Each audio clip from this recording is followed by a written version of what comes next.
რეჟიმის პატიმრების პროცესი ცოტა ხანში განახლდება. პროკურატურამ სასამართლოში სახაზინო ადვოკატი მიიყვანა. ის 5 პირის ინტერესების დამცველად დაასახელეს. ბრალდებამ საზოგადოებრივი ადვოკატის ძებნა მას შემდეგ დაიწყო, რაც ოჯახების მიერ შერჩეულმა იურისტებმა პროცესი დატოვეს. პროტესტის ამ ფორმას ადვოკატებმა სხდომათა დარბაზში შექმნილი ღირსების შემლახავი და არაადამიანური გარემოს გამო მიმართეს. თუმცა ბახუტაშვილი დეტალებით აგრძელებს საუბარს ფორმულას პირდაპირ ეთერში საქალაქოდან. Ლუკა, თბილისის საქალაქო სასამართლოში ჯგუფური ძალადობის და ორგანიზების ბრალდებით დაკავებული 8 პირის სასამართლო პროცესი წუთი-წუთზე უნდა დაიწყოს. ადვოკატებმა პროტესტის ნიშნად დატოვეს სხდომათა დარბაზი მას შემდეგ, რაც თქვეს, რომ ისინი არ აპირებდნენ ღირსების შემლახვალ გარემოში პროცესში მონაწილეობის მიღებას. მოსამართლემ უკვე 3 საათზე მეტია, რაც შესვენება გამოაცხადა და საქმეში ეგრეთ წოდებული სახაზინო, ანუ საზოგადოებრივი ადვოკატის ჩართვა მოითხოვა.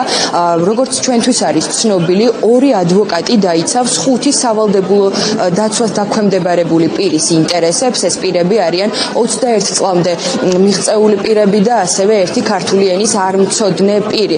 ხოლო ჩვენთვის არის ცნობილი, რომ დაცვის და ადვოკატის გარეშე რჩებიან ასევე ადამიანები ვასილ კაძელაშვილი, ვერფხია კასრაძე და თორნიკე გოშაძე. როგორც იცით, 8 პირის სასამართლო პროცესი არის წარმართული. ოჯახის წევრები საუბრობენ სასამართლო პროცესთან დაკავშირებით, რომელიც დღეს იმართება.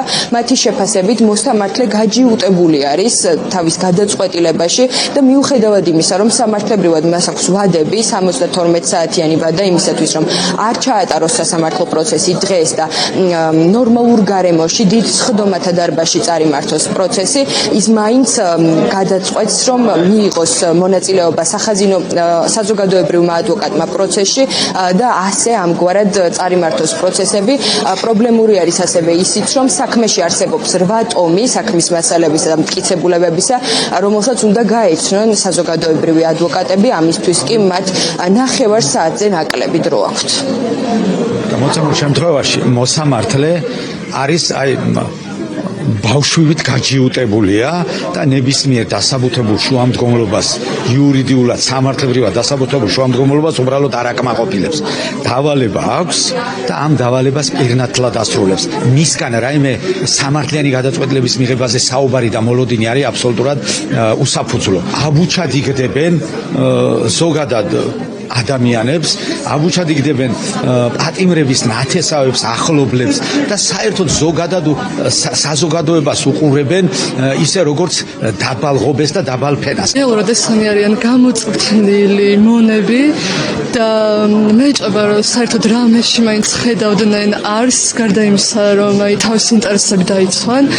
ეხლა ამ წამს გავიგებთ, რომ თურმე ამ 8 პატიმარს დაიცავს მხოლოდ ერთი სახაზინო ადვოკატი, რაც არის სრული სიგიჟე, ესე იგი ამ 8 კაცის საქმეს პირად საქმეს უნდა გაეცნოს, არც 9 საათის განმავლობაში, მე მგონი არც კი. ჩვენ არ ვიღლებით 3 საათი აქ ვდგავართ და მოვედით ამ პატიმრების მხარდასაჭერად და არც დავალდებით ბოლომდე.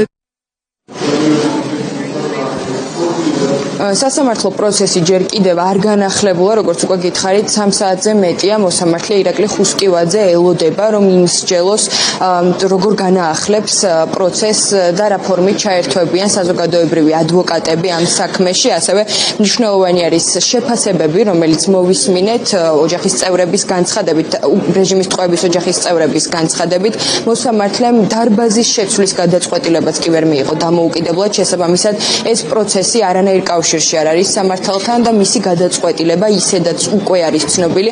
დიდი ალბათობით მოსამართლე ირაკლი ხუსკივაძე, როგორც ამას ოჯახის წევრები ამბობენ, უბრალოდ წაიკითხავს დაწერილ გადაწყვეტილებას.